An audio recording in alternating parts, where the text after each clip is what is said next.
Permission from Pastor Tim to just be me. And so I'm just going to be me. Is that okay? Is it okay if we switch up, if we just do things maybe a little bit different this morning? I don't mean this, and I like to have fun.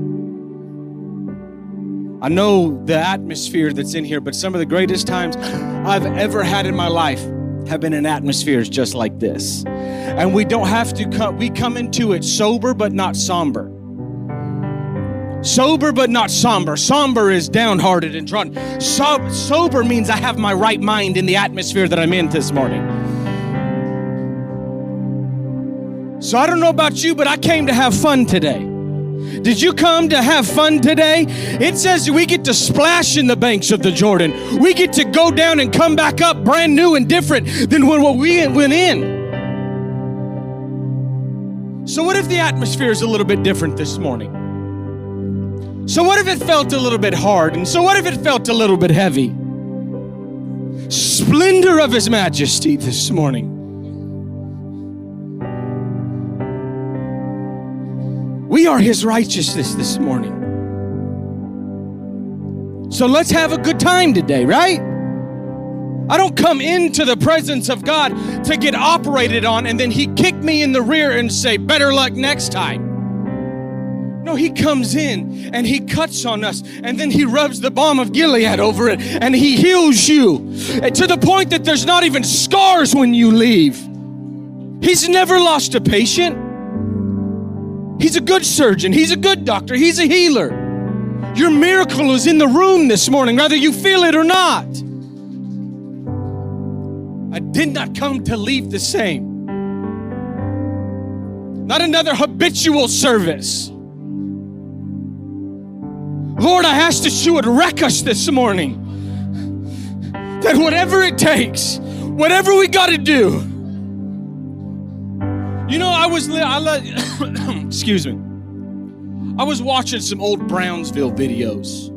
Agree with them, disagree with them, whatever. But I heard him, the pastor say, God, show me Your glory even if it kills me. Over and over and over again. He was moaning that out. Let me see Your glory even if it kills me. Let me see Your glory even if it kills me. And then they get up and they run around the room.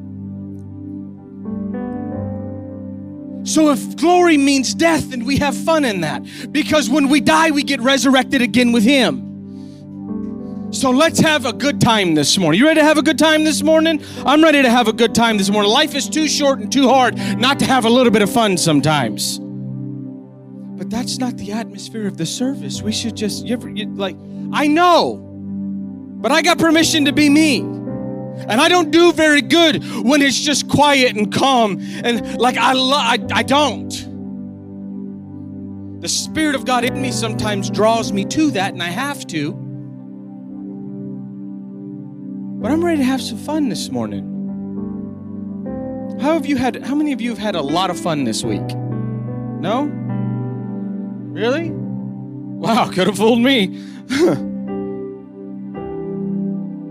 Yeah, me either. Me either. The light board thing. I don't know what miracle God did to work all these lights, but somehow it was broken all week. We got here this morning and it was working. I don't know.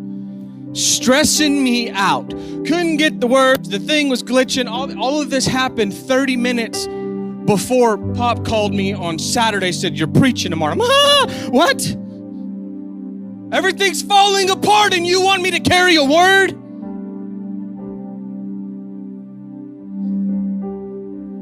Everything is shaking and you want me to be kingdom? She's lost and she's gone. And you want me to carry a word? Are you kidding me? Depression and oppression, they knock on my door daily and you want me to be kingdom this morning. Are you kidding me? The bank account is empty and you want me to carry a word.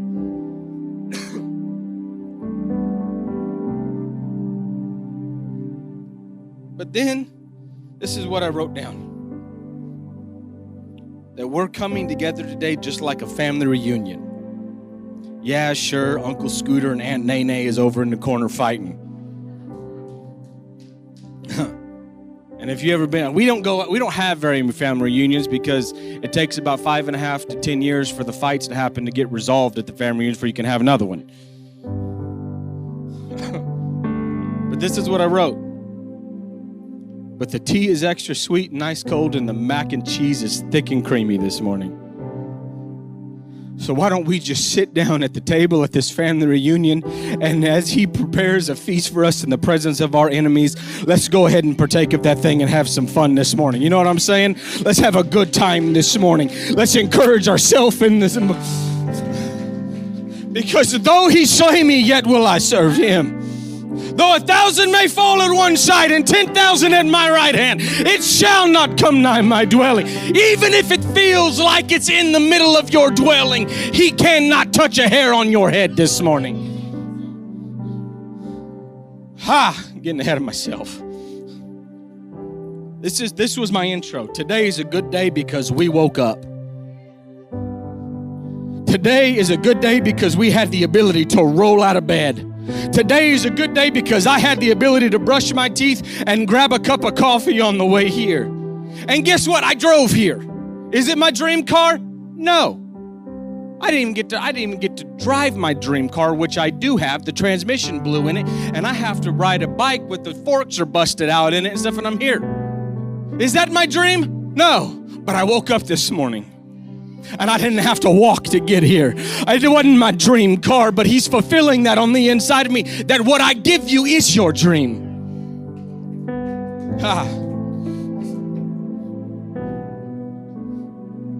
Yeah, I might be able to complain about the lumpy mattress, but I had a mattress to sleep on this last night. I didn't have to make my bed on a park bench. And I got to roll over and see my beautiful wife this morning when I woke up. His mercy chases me down everywhere that I go, and his goodness follows me. And there's something about being grateful in the middle of your distress that causes blessing to happen this morning.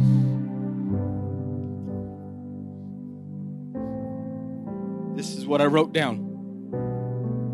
You may have the right to be mad this morning, but you have the opportunity to be glad. How many of you in your life, sometimes it feels like God has put his stamp of approval on it, and it's like, I have a right to be mad. You ever felt that way? I have. I have felt like I got a right to be mad. After all this stuff, this is the way it turns out. After everything, this is what happens. I'm mad. And you have a right to be. You're a free moral agent. You can choose to be however you want to be. But this morning, Yahweh is presenting us with an opportunity to get out of mad and to step into glad this morning. To be happy, because happiness is a choice, not an emotion. And I liken it to the way that I love my wife. We've had some knockdown dragouts. We've had some stuff happen in our marriage where we've had to call Pastor Tim and Pastor Kathy to come to our home and pray me back into my right mind because I was losing it.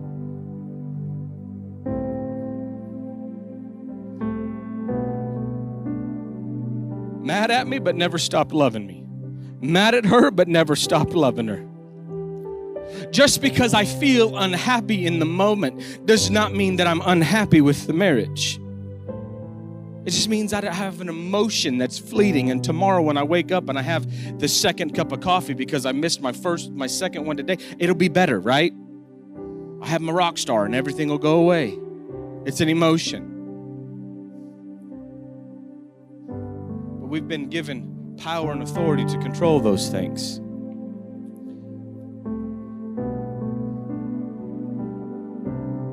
So like David said,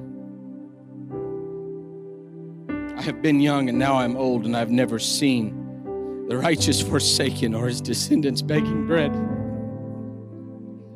Like the prophet Jeremiah said, for I know the thoughts that I have towards you, says the Lord, thoughts of peace and not evil, to give you a future and a hope.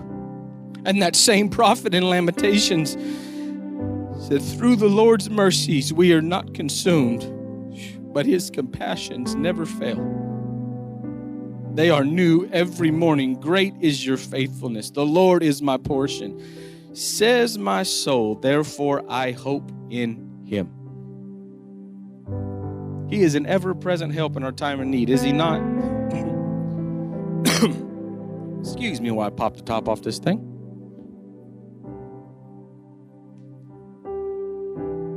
Look at you for just a minute.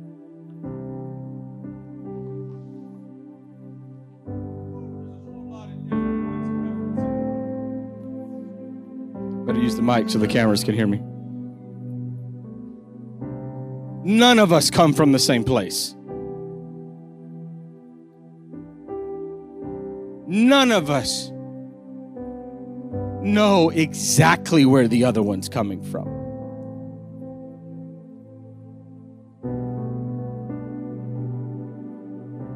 How many of you ever said, man, my plate is full? Ever said that? Lift your hand if you've said that.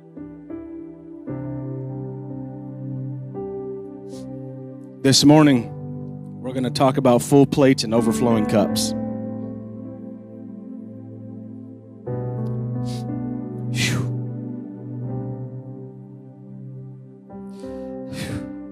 Man, he's in the room this morning. Shoot. We must ask ourselves the question, when our plates are full, how do we keep our cups from running dry? So focused on what life is serving us and having to eat it all up, sometimes we forget to make sure the cup is full and overflowing. But how do we make sure that it is full? I asked myself, you ever ask those questions?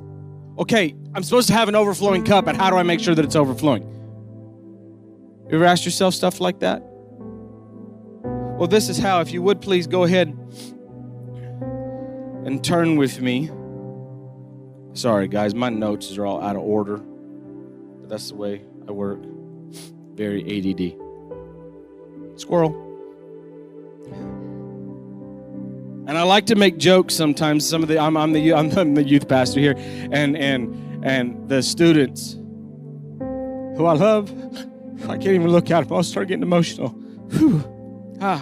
But they're not just students. They're sons and daughters of this house that are anointed to carry the word into your future and where you're going. I got 4 graduates this year, and you guys are some of the most anointed young people I've ever met in my life. And I am proud to be able to call you son, to be able to call you daughter, that I am your pastor, and that in the middle of, I don't know why you guys stay up all night and text me at 3 o'clock in the morning with random questions like, hey, what is pastor? What does gluttony mean? I don't know. I'm tired. I'll ask you in the morning. I'm just kidding, kinda. But in Psalms 22, we got a lot of scripture this morning. You guys okay with a lot of scripture? Because he speaks a better word, far better than I can. We're reading out the Message translation, so it's going to be a little bit different, but I like the way that it says it. Psalms 22, 1 through 22. God, oh my God, why did you dump me miles from nowhere? This is David speaking to the Father. I am doubled up with pain. I call to God all day long. No answer. Nothing. I keep at it all night, tossing and turning. And you? Okay, before we read the next line, listen to his heart. I am praying day and night. I'm asking for you to come into my situation. I'm tossing and I'm turning. I'm begging for you to just show up, please. And he says, where are you? He goes, God, you are indifferent to me. That's a statement. Above it all, leaning back on the cushions of Israel's praise. This is a man speaking to God. Matter of fact, this is the same man that they will call the one that he says that he was a man after my own heart. And he met me one time and was mad at me, and he was angry at me, and he asked me why, and he even said some things that we can consider to be disrespectful. Listen to that. Listen to almost the disrespect that's in his voice. You got up there, pay no mind to my prayers, just sitting back on the praise of everybody else around me, and you don't answer my prayers? After everything I've done, after the giants I've killed, you're indifferent towards me. You ever felt that way? You ever felt that God's been quiet and indifferent towards you? It's okay to be honest in here. We're not going to gossip about your honesty. I promise you that. Because I have pulled my truck over to the side of the road and screamed at God and used words that I would not repeat in this place or should never be repeated. I have. Why?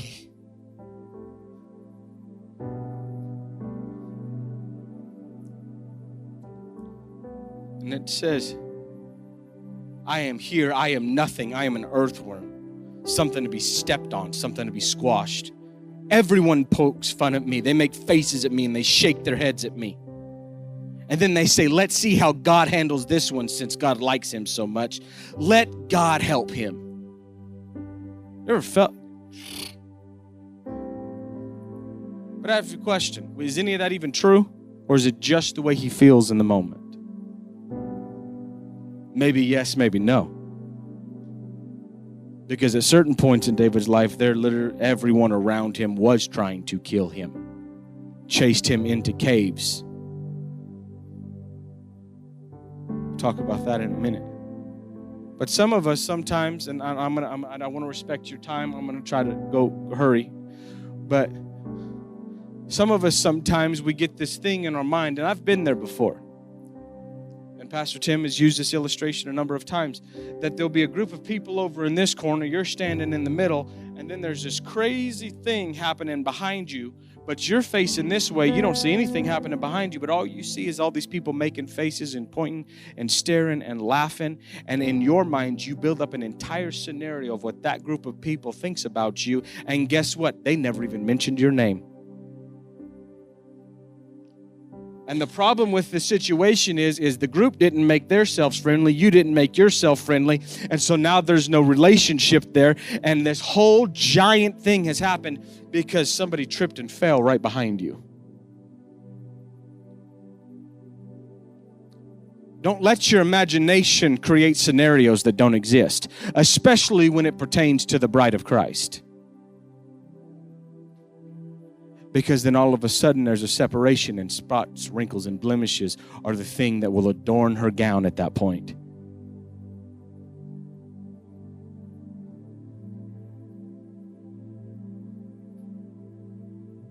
Then it says, and to think you were the midwife at my birth, setting me at my mother's breast. When I left the womb, you cradled me. Since the moment of my birth, you have been my God. He is saying, I've served you forever. Have I done things? Yeah. But I've always returned back to you. You were there at my birth. You cradled me from the womb. You set me up against my mother's breast. You gave me nourishment. And look at where I'm at. It says, then you moved far away from me, and trouble moved in next door. I need a neighbor.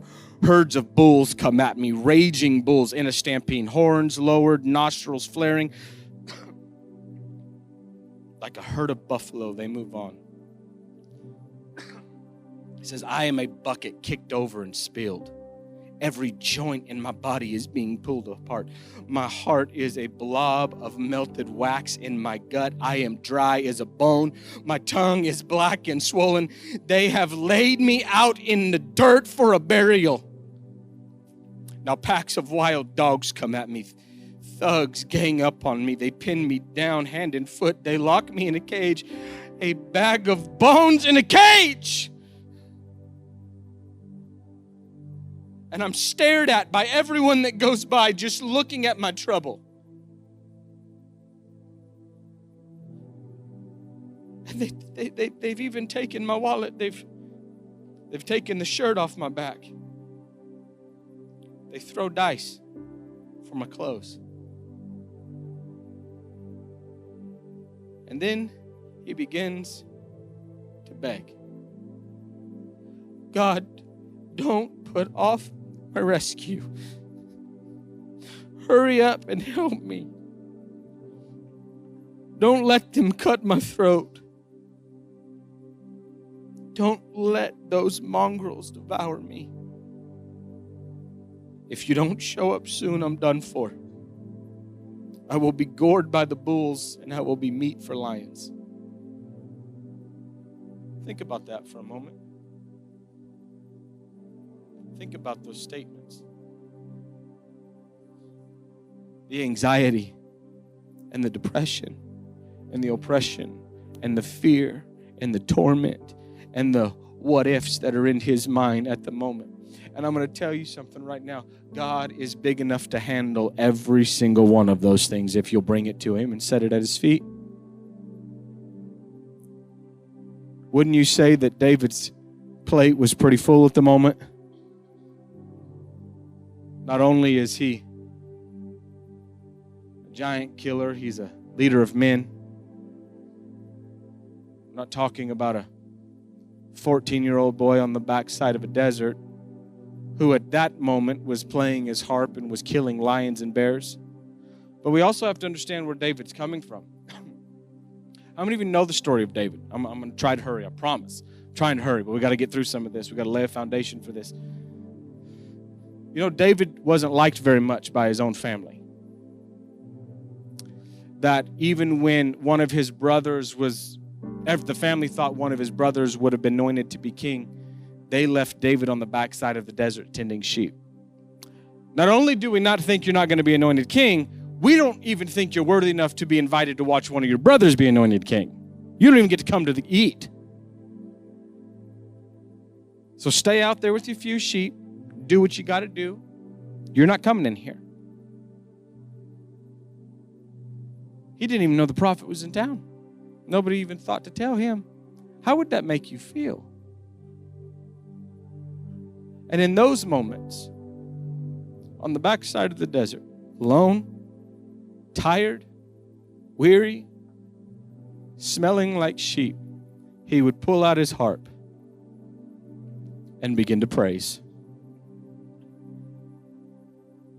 He made a promise to the Father on the backside of a desert, I will praise you no matter what. It doesn't matter if the lion comes, if the bear comes, I'm going to praise you. It doesn't matter if I get invited or if I don't get invited, I'm going to praise you. He made a promise to the Father on the backside of a desert.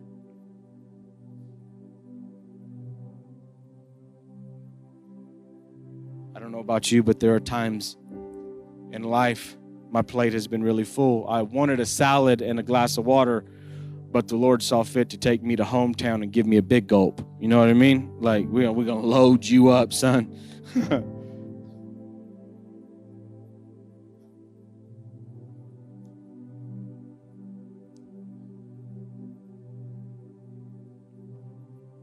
This is what happens. We're going to jump away from all of this scenario. We're going to go all the way to 2 Samuel chapter 11. I know I'm talking slow, but I want us to kind of understand. Is this okay? And I'm going to paraphrase this. Now, how many of you know the story of David and Bathsheba? Right? Big mistake on David's part, right? Huge mistake on David's part. Committed adultery, committed murder. There was a baby. And this is what it says. If we jump down to 2 Samuel 11, 18. This is rough. When you think about this, at first you think, man, ugh. It says this, and then on the seventh day it came to pass that the child died. And the servants of David were afraid to tell him that the child was dead. Now we have to understand what this child is. This child is the product of horrible decisions that should have never been made. This was David putting unnecessary things on his own plate. You ever done that before? I have made decisions where to put unnecessary things on my plate. And it does not have to be sinful. It can honestly be being unprepared. I know that I've done a lot of different construction. And if Nick Anderson was here, you could ask him. I don't know how many times, because of me not being prepared for the situation, I had to run to Lowe's, Home Depot, Trader Joe's, and everywhere you could think of just to go find more parts because I just wasn't prepared. So I kept adding things to my plate. Shoot, I forgot that, and I have to run back. Shoot, I forgot that. Oh, man, where am I going? And so I'm adding things to my plate because I did not just sit back. And I want you guys to do it. I want you to, everyone, take a deep breath. One more. Let them lungs fill up till you're about to cough. This is where David's at. He's prepared. He's made his own. You ever heard, make your own bed, you got to lie in it? He's made his own plate, now he's got to eat it.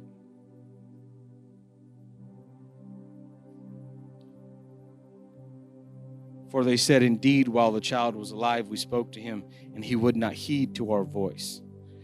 How can we tell him that the child is dead? He may do some harm. He may do some harm. No idea how this man's going to react to this news. When David saw that the servants were whispering, he perceived that the child was dead. Therefore, David said to his servants, is the child dead? And they said, yes, he is dead. So David arose from the ground, washed and anointed himself, and changed his clothes, and went into the house of the Lord and worshiped. And then he went to his own house, and he requested some food and sat down and ate. What? Your child just died. You have been praying and you have been fasting and you have been weeping and you've been doing everything you can to get God to move on your behalf, and it didn't happen. Didn't happen. And then David has to get up, shake himself. The will of the Father is the will of the Father. Whether I like it or whether I don't like it, the will of the Father is the will of the Father. And if He chose to do it, there is a reason. And so what I will do is I will anoint myself, I will wash myself, and I will go get me something to eat, because I cannot stay in the dust any longer. How many of you have ever just said, I'd much rather just stay in the dust. My plate's full. It's easier just to sit here.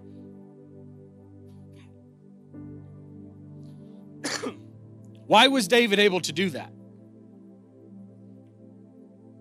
Why? Do you want to know why?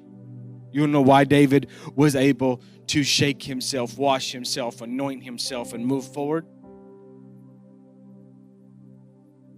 Because right after the first 22 verses that we read a little bit ago, this is what he says. And I don't got a whole lot left to say. I will declare your name before all my brothers and praise you in the midst of the congregation.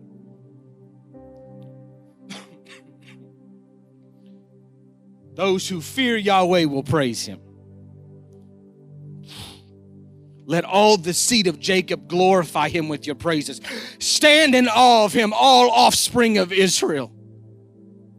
For he has not despised my cries or deep despair. He is my first responder to my sufferings.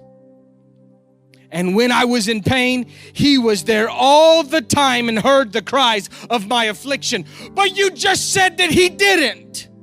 No, I moved past my emotions into the knowledge of who my God is. I did not feel him when there was raging bulls all around me, but I knew he was there. When I was meat for lions, and when they were stripping me of my clothes and they had pinned me down and the wild dogs were eating my flesh, I knew who my God was. He moves out of desperation for help and into a desperation for Yahweh in a moment. I don't need you to help me, I just need you.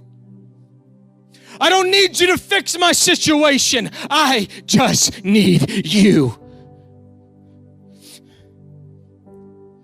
This is what he goes on to say. You are the reason for my praise when it comes to you and where it goes. I will keep my promise of praise before you and all who fear you among the congregation of your people. What did he do on the backside of the desert? I made a promise when I was a boy that no matter what comes my way, I will praise. Is that easy? No. Is it necessary? Yes.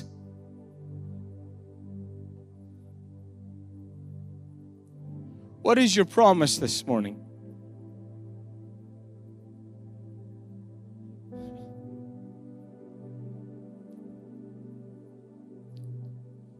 The very next,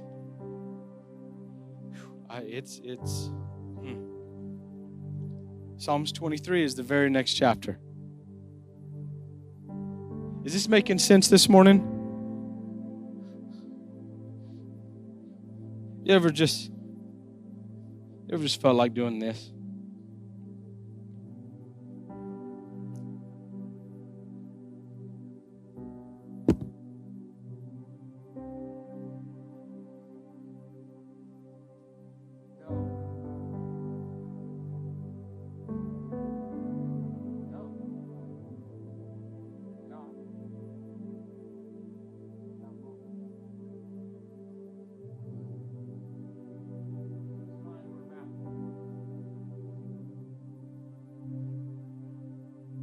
Find where I'm at. I don't care anymore. I'm fine where I'm at.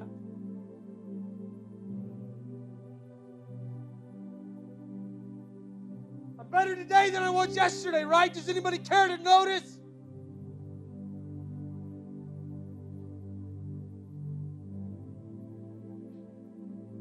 I have these silent screams that go off on the inside of me and nobody cares.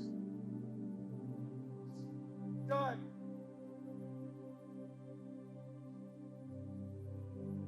Done.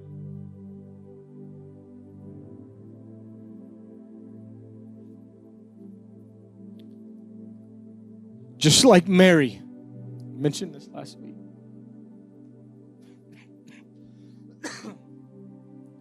Her brother is dead. Lazarus is in a tomb. Wasn't just a couple chapters ago, Jesus, I was at your feet. You let him die. It says that Martha ran to meet Jesus.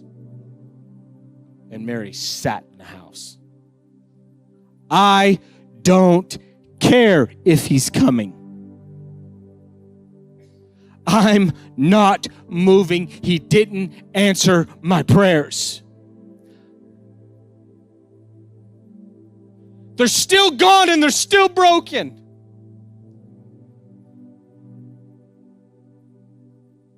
Not moving. You can't make me. You ever felt that?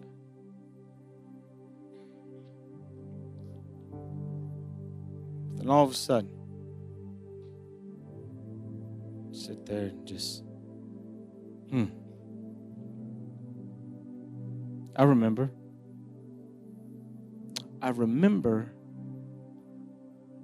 what it was like at his feet. Yeah, but I don't know if I want to move though. But wait a second. Man, the peace of God was there. But I ain't moving. But we were laughing and joking and cutting up and it was fun. But I ain't moving. And then slowly but surely, Mary begins to get up. She's not walking, or she's not sitting in the house. Now she's kind of walking around the house. Now listen, God. I'm not sitting in stubbornness anymore. But I'm going to walk around in the house of anger. I'm still mad at you. Why did you do this? Why did you let this happen?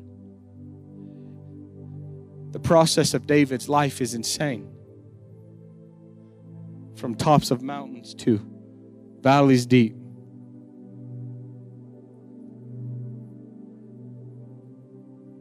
And he remembers a promise that was made. Just like Mary at the feet of Jesus. Walking around. You ever been mad and just walk? Been mad and just walk. Just and then sniveling and snarling. And I mean, y'all Jesus' second cousins, so you don't say swear words, but every once in a while in my past I have. Hadn't always been good, but I remember when I was 14 and a man laid his hands on me and I ended up underneath a pew for 2.5 hours. And God marked me for the rest of my life the same way that David was marked on the backside of a desert, the same way that Mary was marked at the feet of Jesus. And it was something that even in everything that's going on, I can look back and say, that marked me.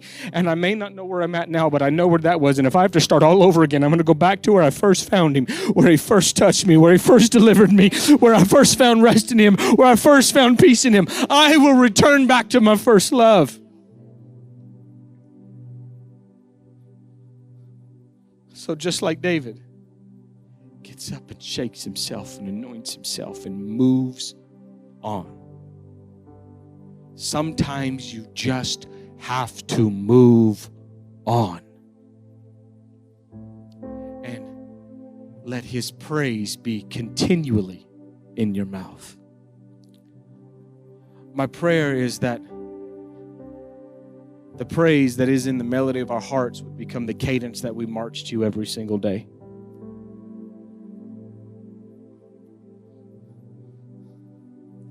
You know where Mary ended up? This is what happened. I'm going way off my notes.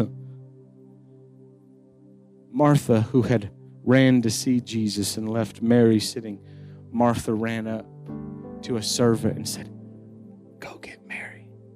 Don't let anybody know that Jesus is calling for her." Okay. Takes off running. Goes back. And in the middle of the morning, when everything around her is dead, everybody's mourning the death of Lazarus, and there's weeping, and there's sackcloth and ash, and everything is happening. The servant comes and whispers in the ear, "Jesus wants you." There's been times that in all of the thundering and the clashing and the lightning and the storm and the floods, it has been, "Hey son, I want you still. I know it's hard, but I still want you. Come to me." And this is what she did, is she didn't tell anybody.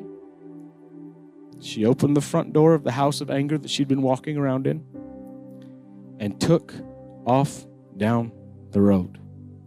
The Bible says that all of the Jews that were surrounding her said she must be going to the tombs to weep.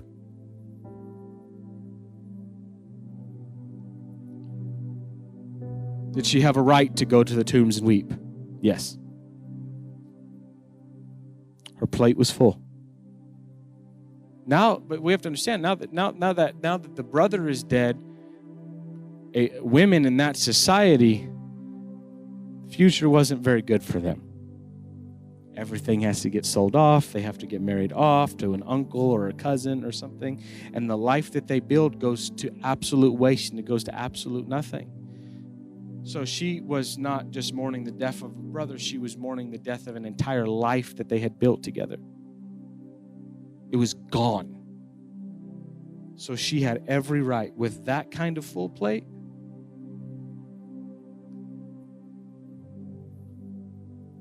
to go to the tomb and mourn. But there was a fork in the road. One led to the tombs, The other road led to the feet of Jesus. So I can see her doing this. I don't think she ran. I can't prove that. I think this is the way she approached Jesus. Maybe looking at the ground a little bit.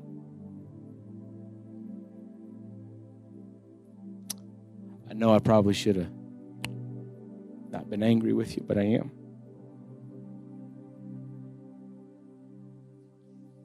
Really mad at you. Because if you would have been here,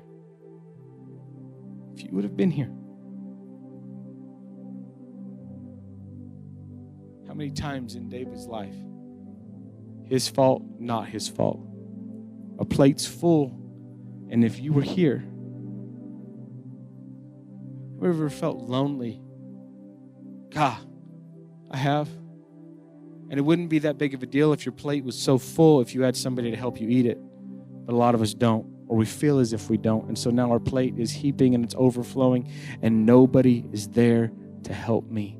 And I look over, and the cup that is supposed to refresh me is bone dry. Mary and David have a lot in common in this situation. Both of their cups at this point were dry, and they both were faced with a decision. Do you have the right to be mad? Yes, but you have the opportunity to be glad. And how do you get glad? And how do you make sure that your cup is overflowing? Psalm says, by keeping your promise of praise. That in the good times and the bad, I praise. In my morning, I praise. In my evening, I praise. Because surely goodness and mercies follow me all the days of my life, and it does not matter the situation, His goodness and mercy is still there. Everybody tracking? Are we good this morning? I really don't have that much longer, but I want to ask you, where are you at this morning? Where are we at this morning? Because the Bible promises a cup that is full and overflowing. Sometimes we get so lazy, and I'm going to use the word lazy in our praise, because sometimes it's so much easier to worship. Those are two different things. One leads in and out of the other. Praise, worship, and prayer is a three-stranded cord that cannot be broken. And there's times that when you intertwine those things and braid those things, I don't know which one I'm doing, but we're doing them.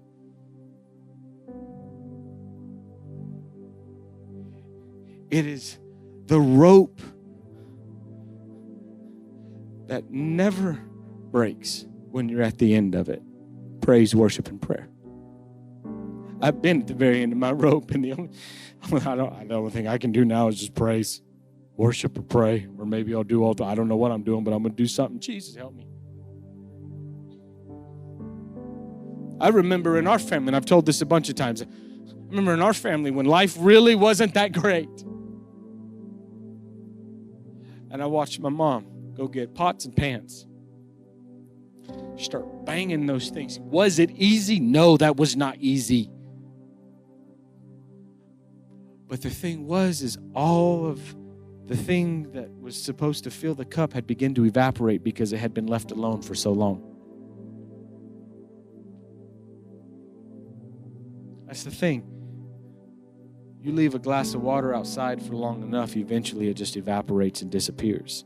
Sometimes if you leave your praise alone for long enough, it evaporates and it disappears. And we forget how to be thankful, and we forget how to be grateful, and we forget how to declare that He is the good one. We forget to declare that His hair is white as wool, and His eyes burn like fire, and His feet are made of brass, and He has a voice that's like thunder. We forget how to be grateful sometimes when we forget how to praise.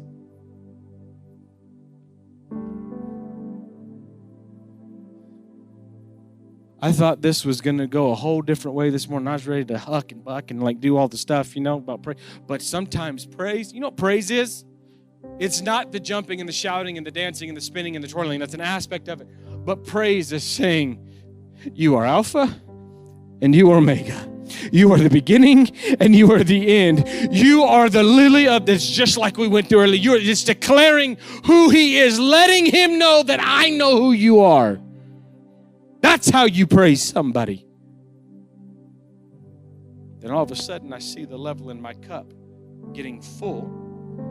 But this is the thing. Sometimes the plate, you take a bite and it just reappears. This is 5 loaves and 2 fishes. This is crazy. Why every time I eat something, the lasagna reappears again? No, but your cup's full now. So now what you do, you take a big old bite and then you wash it down with praise. You take a big old bite, then you wash it down with praise. You take a big old bite, then you wash it down with praise. And then in every situation, in every circumstance that comes my way, whew, he's good. Because it's refreshing. You ever get choked on something? And you go, I gotta like to get a drink of water fast, I'm choking. Then all of a sudden it washes all that stuff down. That's what praise does in situations. It washes everything down.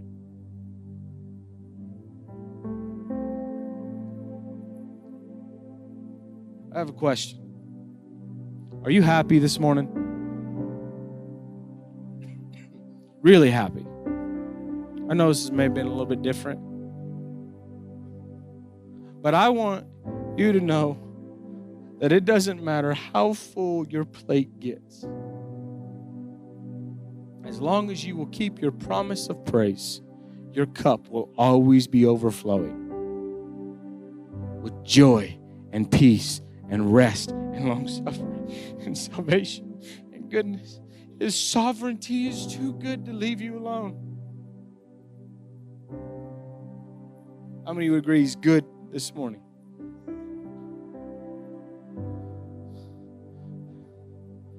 So if you would, please go ahead and stand to your feet.